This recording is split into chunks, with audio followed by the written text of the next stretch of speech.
Hola, buenas noches. Bienvenidos. Empezaremos en 5 minutos.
Hola a todos, buenas noches. Yo soy Itzel Baez y el día de hoy les estaré hablando de la respuesta sistémica a la lesión, es decir, qué mecanismos se activan en el organismo para compensar el daño causado por un trauma. Este tema es bastante extenso y lo que hoy se va a dar es solamente un repaso con los puntos más importantes. Vamos a iniciar con la definición de trauma. Trauma es toda lesión orgánica producida por agentes físicos, químicos o mecánicos. Físicos como lesiones por calor o frío, químicos, lesiones causadas por algún producto como ácidos o gases, y mecánicos como lesiones por aplastamiento. Si ustedes se preguntan si un trauma es desde una herida lacerante provocada por una hoja de papel, sí, esto también es un trauma. Sin embargo, la mayoría de los cambios fisiológicos de los que estaré hablando, de los que ocurren en la respuesta sistémica a la lesión, se da sobre todo en los traumas graves y no tanto en las lesiones que no se consideran así. Los traumas graves como lesiones cerebrales, lesiones abdominales, quemaduras, lesiones torácicas, lesiones por aplastamiento e incluso cirugías van a tener como resultado cambios fisiológicos con el objetivo de mantener la perfusión, la energía y optimizar la reparación celular. Estos cambios se van a realizar a través de diversas vías metabólicas, endocrinas, sistemas inflamatorios, entre otros. Más adelante estaré hablando de ellos.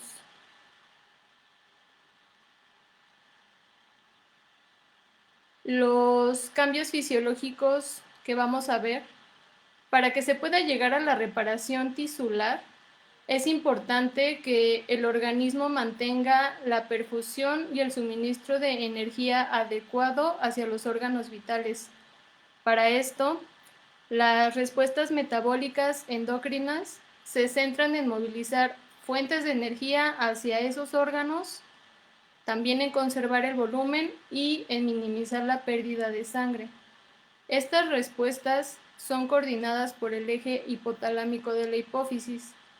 Esto sucede de la siguiente manera.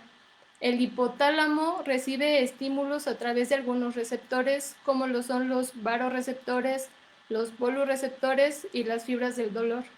De esta manera, al recibir esos estímulos, se van a activar unas vías vitales a través de las glándulas suprarrenales, también a través del hipotálamo y del sistema nervioso simpático. Por ejemplo, cuando hay un cambio en la presión arterial, los varoreceptores, que son las terminaciones nerviosas sensibles a estos cambios en la presión, van a mandar un estímulo para que así se active alguna vía que ayude a la compensación de la presión. Lo mismo va a ocurrir con los volureceptores y con las fibras del dolor. Cada una va a mandar su señal, va a desencadenar una vía que va a tratar la compensación hacia lo que está ocurriendo.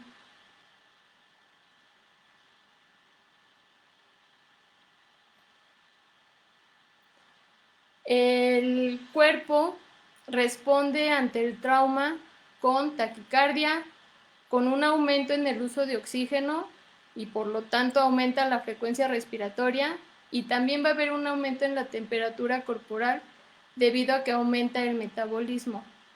Se ha utilizado esta definición de síndrome de respuesta inflamatoria para esta situación. En este síndrome se van a consumir proteínas, grasas, todo como el resultado del hipermetabolismo, y se va a proteger también a los fluidos corporales.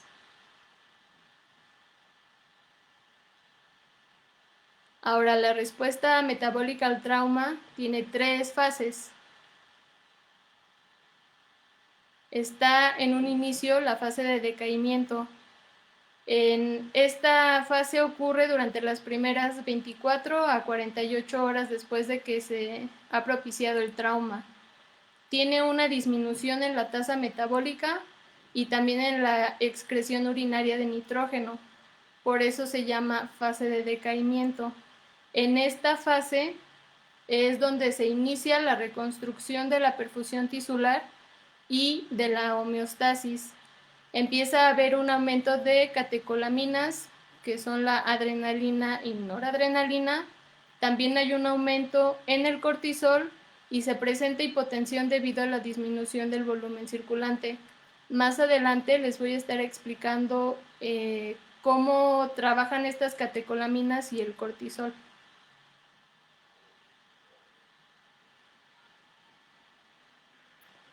La siguiente fase es la fase de flujo o fase catabólica. En esta va a proporcionarse una respuesta de compensación al trauma inicial. También se va a compensar y a tratar de reemplazar el volumen, excepto en la mayoría de las lesiones menores. Como ya les había comentado, este tipo de metabolismos, de cambios, suceden sobre todo en las lesiones graves. Esta fase es importante para la supervivencia a corto plazo y está relacionada con el suministro de energía. Todo esto con el fin de que se pueda proteger el daño al tejido y las funciones vitales de los órganos.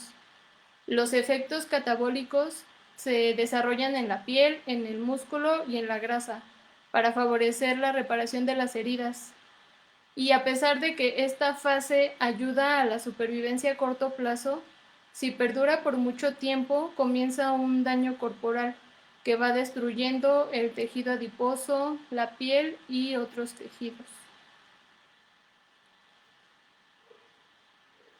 Y finalmente, en la fase anabólica es donde se restauran las reservas de grasa y esta fase puede tomar de algunas semanas a algunos meses, dependiendo del suministro adecuado de nutrientes y la capacidad que se tenga para el almacenamiento de proteínas.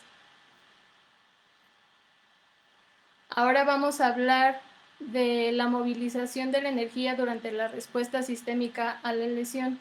Como ya mencioné, para que se puedan llevar a cabo los procesos necesarios para mantener la perfusión y que se inicie la reparación celular, se requiere de energía. Entonces, ¿cómo se consigue esto? Para empezar, va a haber un aumento en el cortisol. El cortisol es el encargado de mover las reservas de energía e induce la producción de glucosa a partir de sustancias como las grasas, las proteínas, todo esto para aumentar las reservas de la glucosa. Por otro lado, el páncreas va a disminuir la secreción de insulina y va a aumentar la secreción de glucagón. El glucagón es el encargado de aumentar los niveles de glucosa en la sangre y este aumento de glucosa circulante va a aumentar el suministro de glucosa a las células para generar ATP. El ATP es la fuente de energía principal para la mayoría de los procesos celulares. Entonces, de esta manera se va a crear una reserva adicional de energía para que todos los tejidos empiecen con su reparación, se comiencen todos los procesos que ya les había mencionado.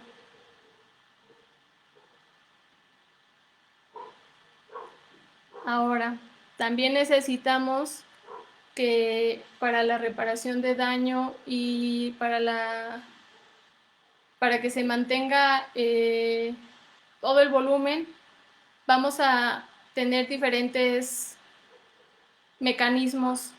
El trauma puede resultar en un shock con hipoperfusión de los órganos vitales. Esto puede ser por una pérdida considerable de sangre y para mantener el volumen se tiene que redistribuir la sangre a los órganos vitales y producir hemostasia. Esto se realiza de la siguiente manera. La estimulación hipotalámica produce un aumento en el flujo simpático que va a conducir a diferentes respuestas, como la liberación de una mayor cantidad de catecolaminas, es decir, de adrenalina y noradrenalina. Estas lo que van a hacer es aumentar la frecuencia cardíaca, provocan venoconstricción y vasoconstricción y van a aumentar la disponibilidad de glucosa. El flujo simpático del que les acabo de hablar también provoca un aumento en la fuerza de contracción cardíaca y en el aumento de la frecuencia cardíaca. Ahora, la función de la venoconstricción en esta etapa es que va a movilizar la sangre de los reservorios, como es el músculo, para aumentar el retorno venoso. Y la vasoconstricción arteriolar va a redistribuir el flujo sanguíneo desde las estructuras periféricas a las centrales. Esto lo vamos a ver como una palidez en las estructuras distales y también se van a notar un poco frías.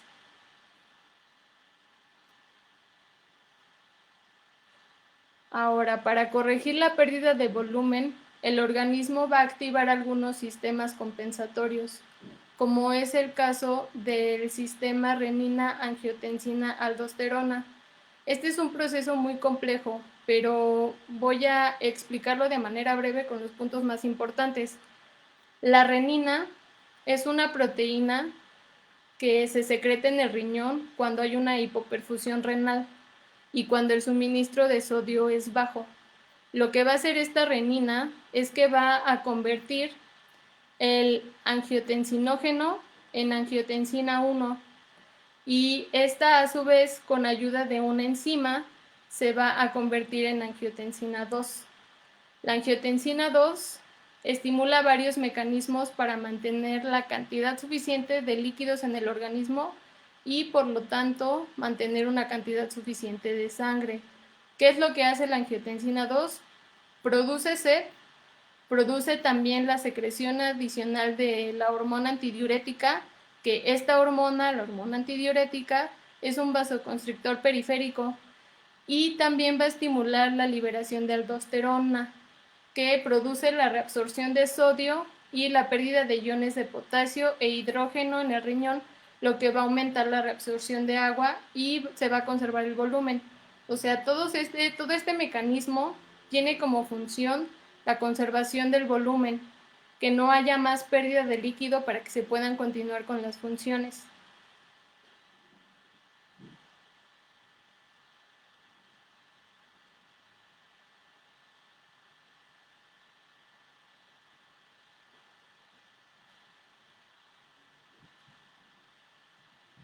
No sé si vayan teniendo alguna duda hasta aquí para que comience a responder sus preguntas y continuar con el resto de la presentación.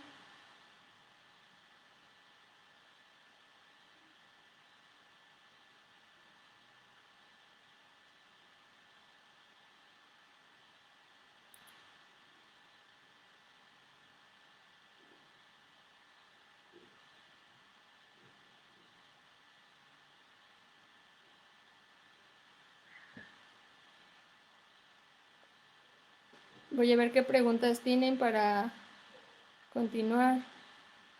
Perfecto, bueno. Entonces vamos a continuar. También se van a producir algunas respuestas inmunológicas y hemostáticas para tratar de compensar el daño a los tejidos. La respuesta inmunológica lo que va a hacer es que cuando hay un daño tisular por trauma, se activa la ruta de complemento. Esta ruta va a inducir a los leucocitos, a estas células de defensa, también a mediadores inflamatorios y a los factores activadores de plaquetas. Todo esto va a tener como resultado la propagación de la cascada de coagulación para que pare la hemorragia y la acumulación de leucocitos en el sitio de la lesión, cuya finalidad es limitar el daño tisular y también promover la reparación de tejido. Ahora, la respuesta hemostática va a desarrollarse de la siguiente manera.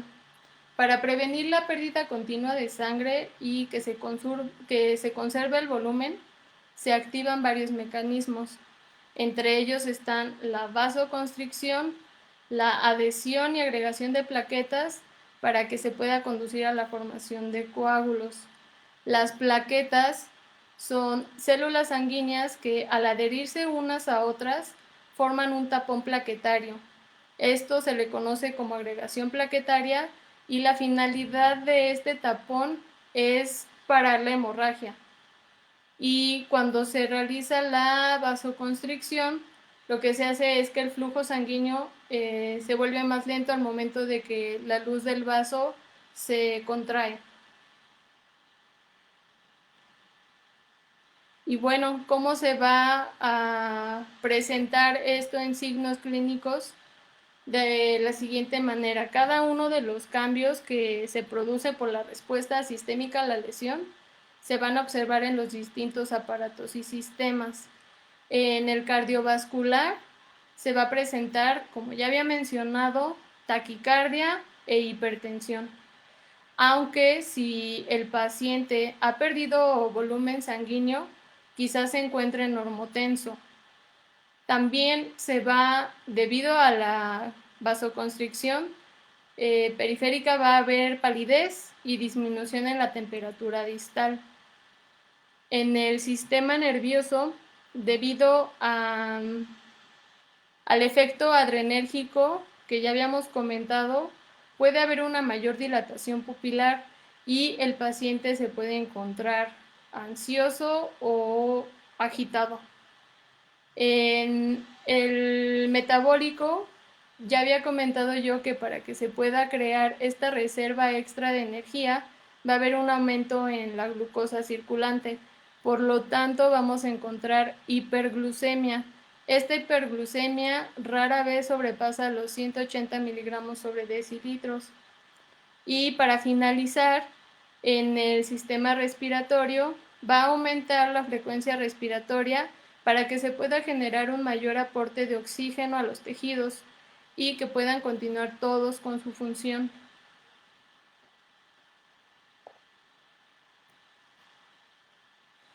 Y bueno, ese sería el repaso de la respuesta sistémica a la lesión.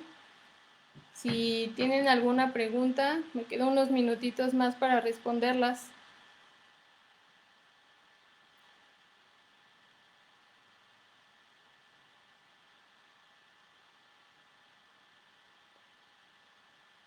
Ok, están preguntando que cuánto tiempo dura cada una de las fases. Esto también tiene que ver con la gravedad del trauma y cómo vaya reaccionando el organismo. La primera fase, voy a regresarme tantito para que lo vean.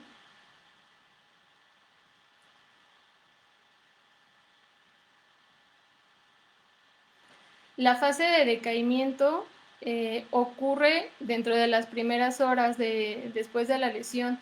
Estas son dentro de las primeras 24 a 48 horas.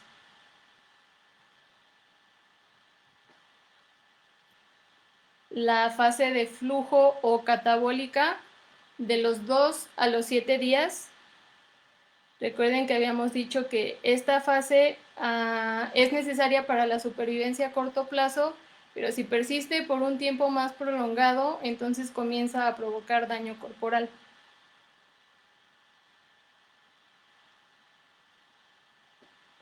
Y por último,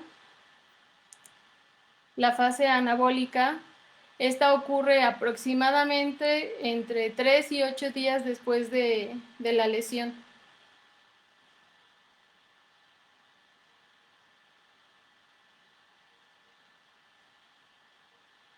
La última fase es la anabólica. Es esta, donde las reservas de grasa se van a restaurar y se normaliza el balance positivo de nitrógeno. Acuérdense que habíamos dicho que hay un aumento en las grasas durante la fase de la catabólica.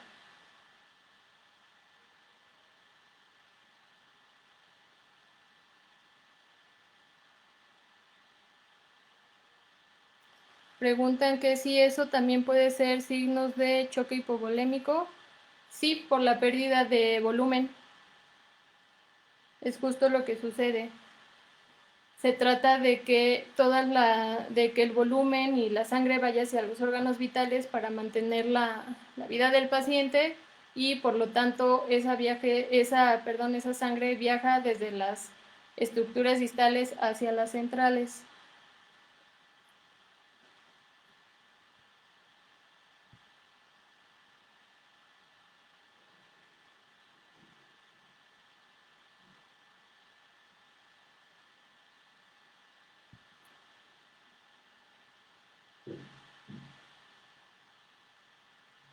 Veo que no tienen más dudas, así que por mi parte sería todo. Muchas gracias por haber estado presentes.